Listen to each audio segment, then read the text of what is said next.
সুপ্রিয় শিক্ষার্থী, আমি মোহাম্মদ আসাদুজ্জামান, প্রভাষক পদার্থবিজ্ঞান, Manmathapur ideal degree college, Parbatipur, Dinajpur. সুপ্রিয় শিক্ষার্থী, বৈশ্বিক এই মহামারীতে তোমরা সবাই ভালোই আছো, আমিও মোটামুটি ভালোই আছি। আজকে আমি তোমাদের পদার্থবিজ্ঞান একাদশ ও দ্বাদশ দ্বিতীয় পত্র অধ্যায় 1 ভিডিও ক্লাস হলো 7 নম্বর তাপ গতিবিদ্যা থেকে আমি তোমাদের আজকে সংক্ষিপ্ত আকারে কার্ণচক্র এবং প্রত্যাবর্তিতা এই সম্পর্কে একটু আলোচনা করব এবং এইখানে যে গাণিতিক সমীকরণগুলো আসবে এই সমীকরণগুলো আমাদেরকে জানতে হবে। তাহলে আজকের বিজ্ঞানিক সাদি কার্নো ফ্রান্সের একজন বিখ্যাত প্রকৌশলীবিদ, তিনি একটা আদর্শ ইঞ্জিন কল্পনা করেন।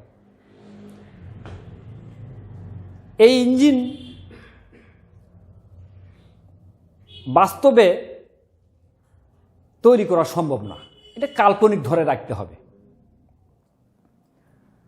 তো সুপ্রিয় শিক্ষার্থী, এখানে লক্ষ্য রাখো যে এখানে একটা চিত্র আমরা পি বনাম ভি একটা লেখচিত্র অঙ্কন করা হয়েছে কার্ণচক্রে। তো এই চক্রটি 4টি ধাপে এখানে কাজ করে। এখানে যন্ত্রটার মধ্যে পিস্টনযুক্ত একটা সিলিন্ডার আছে, একটা T1 তাপমাত্রা একটা উৎস আছে, T2 তাপমাত্রার একটা তাপ গামলা রয়েছে, অন্তরক পদার্থের তৈরি একটা বস্তু রয়েছে। তো এইখানে তোমরা জানো যে পিস্টনযুক্ত সিলিন্ডার মধ্যে কি থাকে। তো বিজ্ঞানিক কারণ এই আদর্শ গ্যাস হিসাবে গ্যাস ধরা হয়েছে, সিলিন্ডারের মধ্যে গ্যাস রাখা হয়েছে। সুপ্রিয় শিক্ষার্থী, তাহলে পিস্টনযুক্ত সিলিন্ডারটাকে যদি পিস্টনটিকে যদি আমরা উপরের দিকে উঠাই, তাহলে গ্যাসের আয়তনটা কি হয়ে যাবে? গ্যাসের আয়তন বেড়ে যাবে। সুপ্রিয় শিক্ষার্থী, আবার যদি পিস্টনটিকে আমরা নিচের দিকে সংকুচিত করি, তাহলে কি হবে? তাহলে গ্যাসের আয়তন সংকুচিত হয়ে যাবে।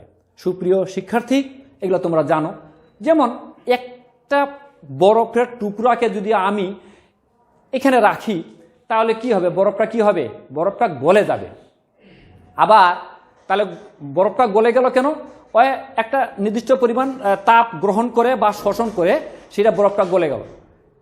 এখন যদি আবার ওর পূর্ব অবস্থায় ফিরে আসা যাওয়া যায়, তাহলে ওকে সেই পরিমাণ তাপটাকে বর্জন করতে হবে, তাহলে আবার সে বরফে পরিণত হবে। এগুলো তোমরা জানো। যাই হোক, তাহলে কার্ণচক্রের 4টি ধাপ রয়েছে। প্রথম ধাপ হলো, দেখো এখানে পি বনাম ভি।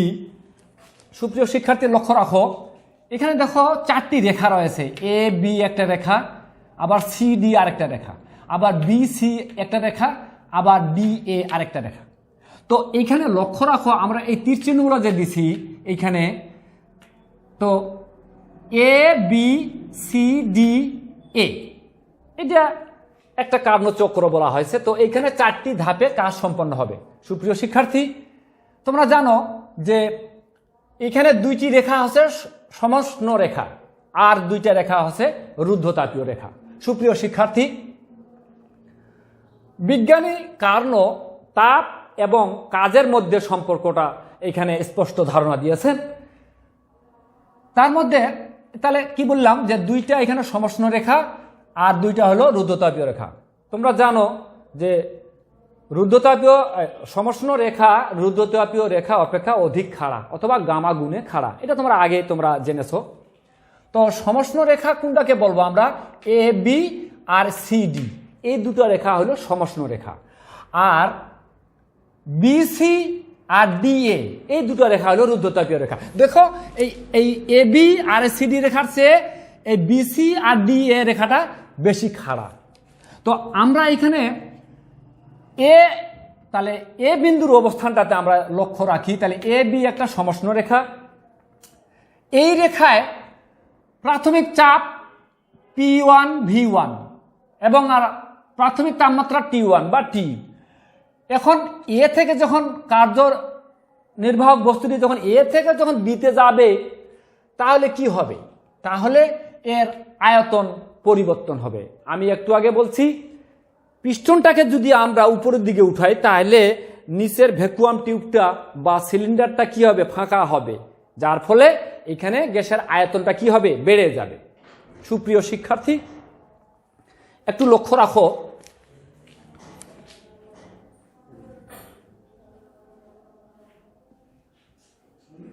এটা হলো পিস্টন আর এটা হলো সিলিন্ডার। তো এখানে সিলিন্ডারে গ্যাস আছে। তাহলে দেখো আমরা এই পিস্টনটাকে যদি আমরা উপরের দিকে উঠাই তাহলে এর জায়গাটা বড় হবে না? অবশ্যই বড় হবে। তাহলে এই অণুগুলোর আয়তনটা কি হয়ে যাবে? এর বেড়ে যাবে। সুতরাং আবার যদি একে কনজাস্টেড করা হয়, অর্থাৎ এইখানে চাপটাকে যদি সিলিন্ডার পিস্টনটাকে যদি নিচে নামানো হয় তাহলে কি হবে? এর আয়তনটা সংকুচিত হয়ে যাবে। আসতেছি আমি, দেখো অনুরূপে তাহলে আমরা এইখানে সমষ্ণ এ বি একটা সমষ্ণ রেখা। তাহলে এই এ বি সমষ্ণ রেখায় সম্প্রসারণ হবে। তাহলে সিলিন্ডারটিকে আমরা কি করতেছি?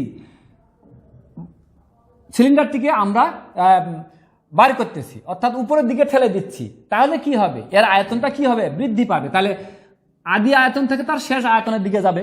চাপ এবং আয়তনের দুটোই পরিবর্তন হবে। তাহলে এ থেকে যখন বিতে আসবে তখন এটাকে আমরা বলতেছি সমষ্ণ প্রসারণ। তাহলে সমষ্ণ প্রসারণে কৃত কাজ, অর্থাৎ এই চক্রটিতে 4টি ধাপে কাজ সম্পন্ন হয়। সুপ্রিয় শিক্ষার্থী, তাহলে সমষ্ণ প্রথম ধাপ, এটা লক্ষ্য রাখো। প্রথম ধাপে কি হচ্ছে? প্রথম ধাপ সমষ্ণ কি হবে? এখানে প্রসারণ, এখানে প্রসারণ ঘটবে। তাহলে সমষ্ণ প্রসারণে কৃত কাজ আমরা কি পাবো? সুপ্রিয় শিক্ষার্থী লক্ষ্য রাখো, এটাকে ধরো W1 সমান সমান হিসাব নিকাশ করে পাওয়া গেছে RT লন V2 ভাগ V1। সুপ্রিয় শিক্ষার্থী, এখানে লক্ষ্য রাখো প্রথম ধাপের কাজের সমীকরণ হলো এটি, মনে রাখতে হবে, হিসাব নিকাশ করে পাওয়া গেছে। তো এইখানে তাহলে এখানে আমরা বুঝতেছি যে V1টা হলো আদি আয়তন আর শেষ আয়তন হলো V2। তাহলে আমাদের লন হিসাবে আসছে আর টিটা হলো পরম তাপমাত্রা। এখানে তোমরা প্রথম ধাপের কাজ যেহেতু T1 দিয়েও লেখা যাবে, কোনো সমস্যা নেই। সুপ্রিয় শিক্ষার্থী, এটা আমরা পাবো। এবার তাহলে এই চক্রটার মধ্যে তোমরা কয়টা জিনিস পাচ্ছ? 2টা সমষ্ণ প্রক্রিয়া, সমষ্ণ রেখা আর 2টা হলো রুদ্ধতাপীয় রেখা। তাহলে এ থেকে যখন বিতে আসা হলো তখন সমষ্ণ প্রসারণ হলো। এইবার কি করব? এবার বি থেকে এবার সিতে যাব। তাহলে লক্ষ্য রাখো বি থেকে সিতে যখন আসতেছি কার্যনির্বাহক বস্তুটা, তখন কি হবে? তখন এটা হবে রুদ্ধতাপীয় প্রসারণ। দ্বিতীয়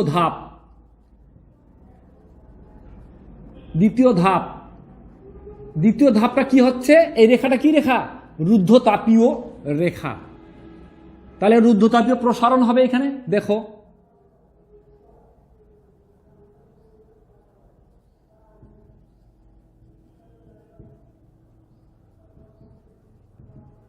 প্রসারণ। তাহলে রুদ্ধতাপীয় প্রসারণ। তাহলে দ্বিতীয় ধাপে কি ঘটনাটা ঘটতেছে? রুদ্ধতাপীয় প্রসারণ। তাহলে এখানে লক্ষ্য রাখো, তাহলে এখানে কাজ কি পাবো? তাহলে W2 দিয়ে লিখলাম। সুপ্রিয় শিক্ষার্থী, এখানে লক্ষ্য রাখো দ্বিতীয় ধাপের কাজ। তাহলে দ্বিতীয় ধাপের কাজটা হলো W2। তাহলে এখানে হিসাব নিকাশ করে পাওয়া গেল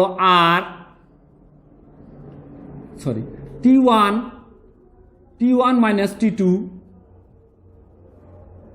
divided by গামা মাইনাস 1 হিসাব। এখানে গামা দেখো সুপ্রিয় শিক্ষার্থী, আমি গত ভিডিও ক্লাসে তোমাদের বলছি গামা কি, গামার গুরুত্ব কি, এগুলো আলোচনা করা হয়েছে। যেহেতু রুদ্ধতাপীয় প্রসারণ, রুদ্ধতাপীয় প্রক্রিয়া যখনই আসবে তখন এখানে গামা থাকবে, আর সমষ্ণ প্রসারণের গামা থাকবে না। সুপ্রিয় শিক্ষার্থী, দ্বিতীয় ধাপের দিকে লক্ষ্য রাখো যে এখানে দ্বিতীয় ধাপটাতে দেখো তাপের পরিমাণ কিন্তু নেই, তাপের আদান প্রদান হয় না। তাহলে এখন দেখো রুদ্ধতাপীয় প্রসারণে কৃত কাজ W2 সমান সমান RT2 minus T1 divided by gamma minus 1 গেল। এবার তৃতীয় ধাপ,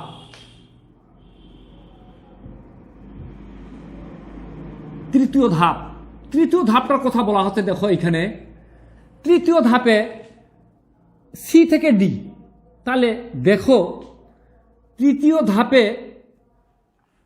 তোমার কাজ, তাহলে প্রথম ধাপটা ছিল সমষ্ণ প্রসারণ, তাহলে তৃতীয় ধাপটা কি, তাহলে এটাও সমষ্ণ একটা রেখা, এই রেখার তাহলে এইখানে কি হবে, সংকোচন হবে। অর্থাৎ এইখানে কি হবে দেখো, সমষ্ণ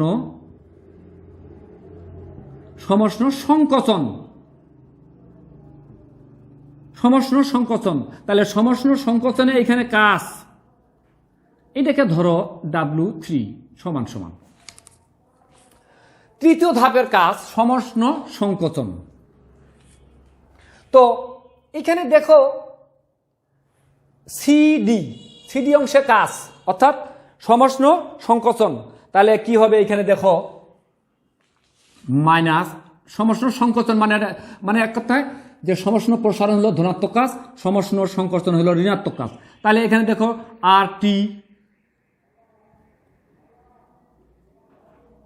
T2 দেওয়া যাবে, দেখো এখানে T2, তাহলে এখানে কি হবে, তাহলে এখান থেকে এখানে হলো, তার মানে কি সংকোচন করা হলো। অর্থাৎ এখানে পিস্টনযুক্ত সিলিন্ডারটিকে, পিস্টনটাকে যদি আমি উপরের দিকে নিচের দিকে ঠেলে দেই, তাহলে কি হবে, গ্যাসের চাপ কি হবে, আয়তনটা কি হবে, সংকুচিত হবে। তাহলে আমরা লিখব V4 ভাগ V3, এটা পাবো।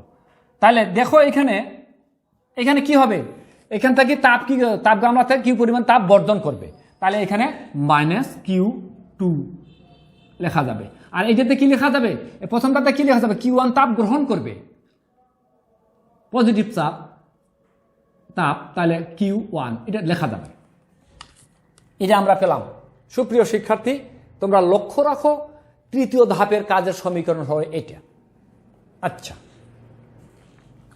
এবার চতুর্থ ধাপ। তোমরাই বলো DA, অবশ্যই তাহলে এটা রুদ্ধতাপীয় রেখা, তাহলে এই রুদ্ধতাপীয় রেখাটি তাহলে এর কি করবে, এর সংকোচন ঘটবে। তাহলে রুদ্ধতাপীয়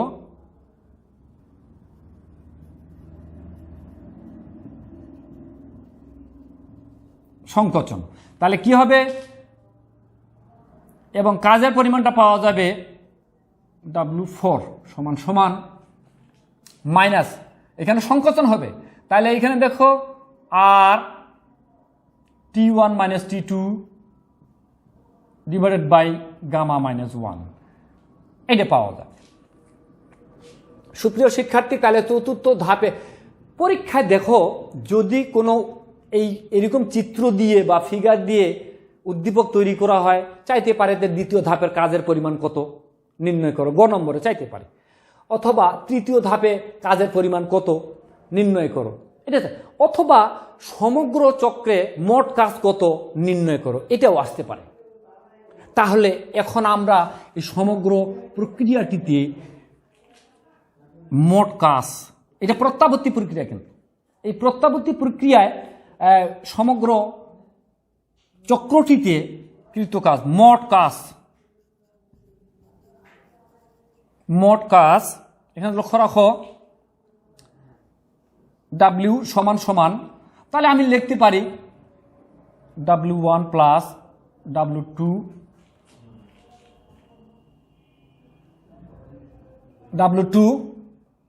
তাহলে এই কাজটা কিন্তু ঋণাত্মক কাজ, এই কাজটা কি মাইনাস W3, এই কাজটাও কিন্তু ঋণাত্মক কাজ, তাহলে মাইনাস W4। সুপ্রিয় শিক্ষার্থী, যদি পরীক্ষায় কার্ণচক্রটিতে মোট কাজের পরিমাণ কত নির্ণয় করো চাওয়া হয়, তাহলে আমাদেরকে এই সূত্রটা লিখতে হবে। সুপ্রিয় শিক্ষার্থী, মোট কাজের পরিমাণ তাহলে আমরা পেয়ে যাব W সমান W1 plus W2 minus W3 minus W4। এটা একটা আমাদের সূত্র উপস্থাপন হলো। অথবা যদি বলে যে দ্বিতীয় ধাপে কাজ কত হবে, তাহলে আমাদের এই সূত্রটা অ্যাপ্লাই করতে হবে। দ্বিতীয় ধাপের কাজের সূত্র হলো এটা, আর হলো মোলার গ্যাস ধ্রুবক, আর T1টা হলো তাপমাত্রা, T2 তাপমাত্রা। তাহলে এখানে গামাটা হলো গ্যাসটি এক পারমাণবিক না দ্বিপারমাণবিক, গামার মান তো তোমাদের আগেই ক্লাসে বলা হয়েছে। সুপ্রিয় শিক্ষার্থী, তাহলে দেখো আমরা এই চক্রটাতে মোট কাজ আমরা পেয়ে গেলাম কত, W1 plus W2 minus W3 minus W4। তো এখানে দেখো সমান সমান দিলাম, দেখো এই W4 মান কি, আর T1 minus T2 gamma minus 1, আর W2 এ দেখো এই কাজটা আর এই কাজটা দেখো দুটাই সমান, ঠিক আছে না? তাহলে যদি সমান মান হয় তাহলে আমরা একটা পজিটিভ একটা নেগেটিভ আমরা এটা কেটে দিতে পারি, একই মান যদি বসে। তাহলে এখানে দেখো থাকলো কি W1 মাইনাস W3, তাহলে W1 সমান আমরা Q1 লিখতে পারবো, শোষিত তাপ বা গৃহীত তাপ, মাইনাস Q2। তাহলে আমরা মোট কাজের পরিমাণ পেলাম আমরা W সমান Q1 মাইনাস Q2, অর্থাৎ বিজ্ঞানী কার্ণ তাপ এবং কাজের মধ্যে সুস্পষ্ট ধারণা দিল যে এই চক্রের মধ্যে কাজ তার তাপের সমান। তাহলে দেখো, তাহলে জুলের সূত্র তাই বলা হয়েছে যে তাপ এবং কাজ পরস্পরের সমানুপাতিক। তাহলে আমাদের দেখো এটা কাজ, এটা তাপ, এটা কিন্তু তাপের পরিমাণ। তাহলে আমাদের এখানে এই কার্ণচক্র থেকে আমরা যে সূত্রগুলো আমরা পেলাম, এই সূত্রগুলোর মাধ্যমে আমাদেরকে উদ্দীপকটাতে আমাদের উত্তরগুলো করতে হবে। সুপ্রিয় শিক্ষার্থী, আমরা এখন আসব এই কার্ণচক্রের দক্ষতা বা কর্মদক্ষতা। কর্মদক্ষতা কি? কার্যে পরিণত কার্যনির্বাহী বস্তু কাজের পরিমাণ আর তার গৃহীত তাপের অনুপাতকে আমরা কর্মদক্ষতা বলতেছি। সুপ্রিয় শিক্ষার্থী, তাহলে আমরা কর্মদক্ষতা ইটা সমান আমরা লিখতে পারবো W ভাগ Q1। তাহলে এখন দেখো W জায়গায় যদি আমরা ওইটা বসাই, তাহলে Q1 minus Q2 divided by Q1। তাহলে আমরা কি পেয়ে যাব? এটাকে আমরা যদি আমরা হিসাব করি তাহলে আমরা এইটা পাবো। দেখো 1 মাইনাস Q1 ভাগ Q1 মানে 1, আর Q2 ভাগ Q1 এটা থাকবে Q2 ভাগ Q1। তাহলে আমরা এটা পেলাম কর্মদক্ষতা ইটা। তাহলে এই ইটাটা কর্মদক্ষতাকে যদি আমরা শতকরায় পরিণত করি তাহলে আমরা লিখতে পারবো ইটা সমান 1 মাইনাস Q2 ভাগ Q1 ইন্টু 100%। কর্মদক্ষতাকে শতকরায় পরিণত করতে হবে, অর্থাৎ এটা আমাদের সূত্রটা তৈরি হয়ে গেল। তাহলে কর্মদক্ষতার সূত্রটা হলো কি? 1 মাইনাস Q2 ভাগ Q1 ইন্টু 100%।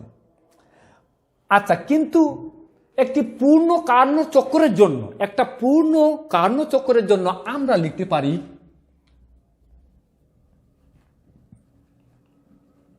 কার্ণচক্রের ক্ষেত্রে আমরা লিখতে পারি Q1 ভাগ Q2 সমান T1 ভাগ T2। সুপ্রিয় শিক্ষার্থী, এই লেখাগুলো তোমরা প্র্যাকটিস করবে বাসায়। দেখো এটা, তাহলে আমরা এই কর্মদক্ষতায় যদি আমরা এই মানটা পুট আপ করি তাহলে আমরা আরেকটা সমীকরণ পেয়ে যাব। দেখো, অতএব ইটা সমান কর্মদক্ষতাকে ইটা দিয়ে প্রকাশ করা, গ্রিক অক্ষর, এই ইটাটা একটা গ্রিক অক্ষর, এটাকে আমরা ইটা দিয়ে প্রকাশ করি। তাহলে দেখো, তাহলে কি থাকলো 1 মাইনাস, দেখো এখানে এই জিনিসটা কি আছে দেখো তো, Q2 ভাগ Q1। আচ্ছা, এটা যদি আমি উল্টেই দিই তাহলে এটা উল্টে যাবে। সুপ্রিয় শিক্ষার্থী, তোমরা লক্ষ্য রাখো, এখানে আছে Q1 ভাগ Q2 আর এখানে আছে Q2 ভাগ Q1। যদি এই মানটাকে আমরা এটা উল্টে দিই তাহলে এই জিনিসটা উল্টে যাবে। তাহলে Q2 ভাগ Q1 এর জায়গায় কি লিখতে পারবো আমি? T2 ভাগ T1। সুপ্রিয় শিক্ষার্থী, আর দক্ষতাকে আমরা 100% দিয়ে শতকরায় পরিণত করতে হবে। সুপ্রিয় শিক্ষার্থী, লক্ষ্য রাখো, আমরা দেখো এইটা যদি প্রশ্নপত্রে বা কোনো ফিগারে বা কোনো চিত্রে যদি তাপ দিয়ে মানগুলো দেওয়া থাকে তাহলে এই সূত্রতে কর্মদক্ষতা বের করবে, অথবা যদি এখানে তাপমাত্রা দিয়ে মানগুলো দেওয়া থাকে তাহলে আমাদের এই সূত্র অ্যাপ্লাই করতে হবে। একটা জিনিস মনে রাখবে সুপ্রিয় শিক্ষার্থী, Q1টা হলো এখানে গৃহীত তাপ বা শোষিত তাপমাত্রা নয়, গৃহীত তাপ বা শোষিত তাপের পরিমাণ। আর এখানে Q2টা হলো তোমার বর্জিত তাপের পরিমাণ, এই অংশটা বর্জিত তাপ, এটা গৃহীত তাপ। আচ্ছা, এইখানে লক্ষ্য রাখো T1টা কি? বড় হাতের টি, কিন্তু এটা কেলভিন তাপমাত্রায় দেওয়া আছে। সুপ্রিয় শিক্ষার্থী, যদি ডিগ্রি সেলসিয়াসে কোনো তাপমাত্রা দেওয়া থাকে, মনে করো 40 ডিগ্রি সেলসিয়াস, আমি যদি একে এখন কেলভিনে নিয়ে যাই তাহলে আমাকে কি করতে হবে? তাহলে T1 তাহলে 40 ডিগ্রি প্লাস 40 প্লাস 273, এটা যোগ করতে হবে। তাহলে এই সেলসিয়াস স্কেলের তাপমাত্রাটাকে কেলভিনে নিয়ে গেলে ওই তাপমাত্রার সঙ্গে 273 কেলভিন যোগ করার লাগবে। তাহলে কত হয়? 3 7 4 11 1 হাতের হলো 1 3 313 কেলভিন। এই T1 এর মানটা আমাকে এখানে পরিবর্তন করে আনি এখানে মানটা বসাইতে হবে। আর যদি কোনো তাপমাত্রা পরম স্কেলে দেওয়া থাকে, কেলভিন স্কেলে দেওয়া থাকে, তাহলে ওই মানটা ডাইরেক্ট আমরা এখানে বসাই দেব। আশা করি তোমরা আমার কথাগুলো বুঝতে পারতেছো। সুপ্রিয় শিক্ষার্থী, তো আমরা এখানে তাহলে এটাকে কি বললাম? T1টা হলো উৎসের তাপমাত্রা। মনে রাখতে হবে এখানে টিটা কি? উৎসের তাপমাত্রা। সুপ্রিয় শিক্ষার্থী, T2টা কি? কোশ্চেনে অনেক সময় এই মানগুলো বসাইতে তোমরা অনেকটা ভুল করো। আমি দেখো এই জিনিসটা অত্যন্ত গুরুত্বপূর্ণ যে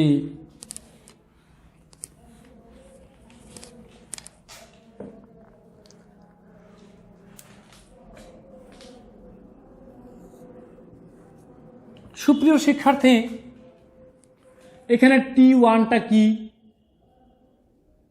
উৎসের তাপমাত্রা, উৎসের তাপমাত্রা মনে রাখবে, অথবা উৎসের তাপমাত্রা বা আরেকটা নাম আছে উচ্চ তাপমাত্রা। মনে রাখবে উচ্চ তাপমাত্রা গেল। T2টা কি? T2টার অনেক নাম, দেখো তাপ গামলার তাপমাত্রা বা তাপাধারের তাপমাত্রা, তাপাধারের তাপমাত্রা বা সিঙ্কের তাপমাত্রা, সিঙ্কের তাপমাত্রা বা নিম্ন তাপমাত্রা।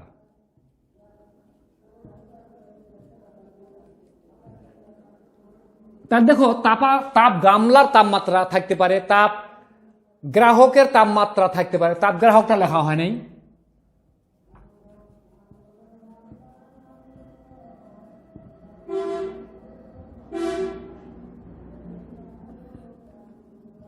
দেখো তাপ গামলার তাপমাত্রা দিয়েও থাকতে পারে, তাপাধারের তাপমাত্রা দিয়েও থাকতে পারে, সিঙ্কের তাপমাত্রা দিয়েও থাকতে পারে, নিম্ন তাপমাত্রা দিয়েও থাকতে পারে, তাপ গ্রাহকের তাপমাত্রা দিয়ে থাকতে পারে। তাহলে মনে রাখতে হবে T1টা হলো উচ্চ তাপমাত্রা আর T2টা হলো নিম্ন তাপমাত্রা। সুপ্রিয় শিক্ষার্থী, এখন দেখো এই জিনিসটা দেখো যে এই ধাপে একটা তাপমাত্রা দিছে, মনে করো 200 ডিগ্রি সেলসিয়াস, আর এই ধাপে তাপমাত্রা দেওয়া আছে 40 ডিগ্রি সেলসিয়াস। সুপ্রিয় শিক্ষার্থী, এখন তোমরা বলো তো যে এই ইঞ্জিনটার দক্ষতা বা কর্মদক্ষতা আমরা নির্ণয় করতে পারবো কিনা? অবশ্যই আমরা পারব। কেন?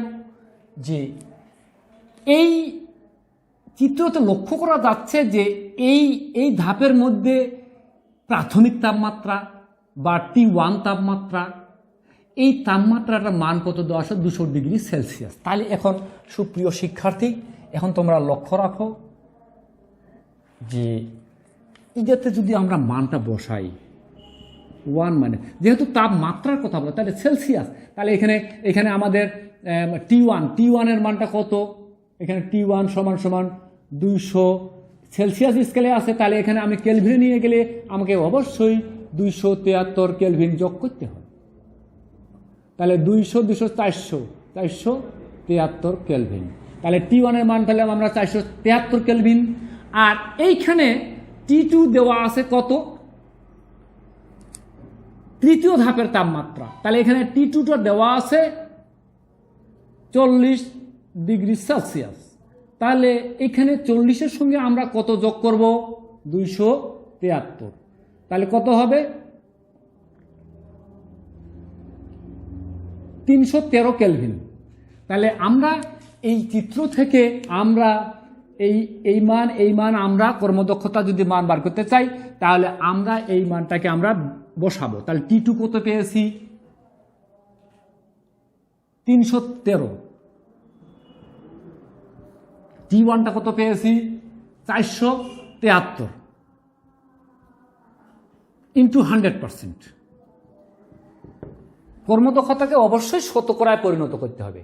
সুপ্রিয় শিক্ষার্থী, এখন যদি আমরা এটাকে লসাগু করি, গুণ করি, তারপরে আমরা অবশ্যই একটা পার্সেন্টেজ পাবো। তাহলে অতএব এই ইঞ্জিনটার কর্মদক্ষতা এত %। এই কার্নো ইঞ্জিন বাষ্পীয় ইঞ্জিন, অর্থাৎ বাষ্পীয় ইঞ্জিনের চেয়ে দেখা গেছে পেট্রোল ইঞ্জিনের দক্ষতা অনেক বেশি। সুপ্রিয় শিক্ষার্থী, এখন দেখা গেল আমি এটাকে চেঞ্জ করে দিলাম। দেখো, তাহলে আমরা তৃতীয় ধাপের কাজ, চতুর্থ ধাপের কাজ, মোট কাজ কার্নোচক্র থেকে এবং ইঞ্জিনটা কি ধরনের ইঞ্জিন সেটাও আমরা বার করতে পারবো, যে প্রত্যাগামী ইঞ্জিন না অপ্রত্যাগামী ইঞ্জিন। সুপ্রিয় শিক্ষার্থী, তাহলে পূর্ণ কার্নোচক্রের ক্ষেত্রে আমরা এই সমীকরণটা আমরা লিখতে পারবো। এখন দেখা গেল এখানে T1 দেওয়া আছে 200 কেলভিন আর Q1 দেওয়া আছে মনে করো 500 জুল।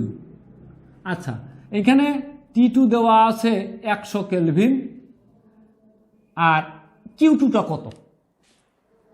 যে তৃতীয় ধাপে বর্জিত তাপটা কত?